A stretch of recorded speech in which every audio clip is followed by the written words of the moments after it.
कभी एक समय राजू नाम का एक दयालु किसान रहता था।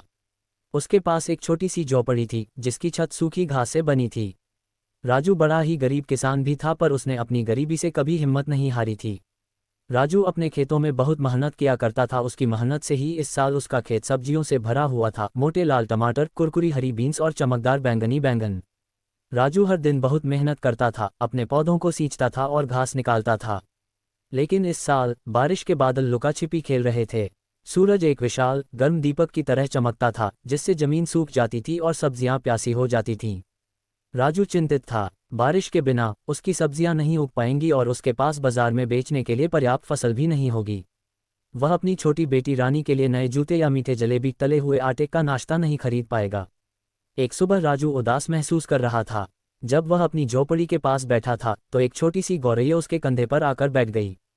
चहचहाट चहचहाट, गौरैया ने सिर झुकाते हुए कहा। मुंह लटकाए क्यों बैठे हो राजू?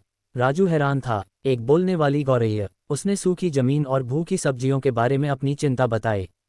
गौरैया ने धैर्यपूर्वक सुना। चिंता मत करो राजू, वह चहचहाए। मुझे एक गुप्त स्थान का पता है। आम के ऊंचे पेड़ के पीछे एक छिपी हुई धारा बहती है। इसका पानी आपकी सब्जियों को फिर से हरा भरा कर देगा। राजू की आंखें चमक उठीं। उसने गौरैया को धन्यवाद दिया और उसकी बताई हुई बातों का पालन किया। सबसे ऊंचे आम के पेड़ के पीछे उसने एक जगमगाती धारा देखी, ठीक वैसे ही जैसा गौरैया ने कहा था। राजू ने अपनी बाल्टी को ठंडे पानी से भर लिया और वापस अपने खेत की ओर दौड़ पड़ा। उसने ध्यान से प्रत्येक प्यासे पौधे के चारों ओर पानी डाला। सब्जियां खुशी से चहकती हुई लग रही थीं, उनकी पत्तियां चमकीली हरी हो गईं। कुछ दिनों बाद आखिर बारिश आ ही गई।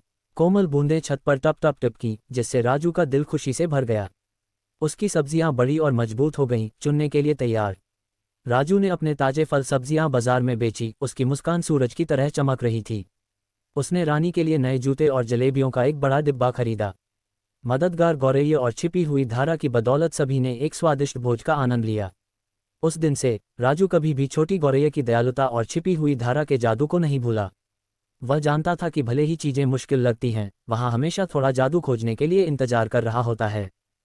दोस्तों, कहानी कैसी लगी अपनी राय कमेंट बॉक्स में जरूर देना। वीडियो अच्छी लगी हो तो आगे शेयर करें, चैनल को सब्सक्राइब करें। मिलते हैं अगली वीडियो में, तब तक अपना ख्याल रखना। Good bye.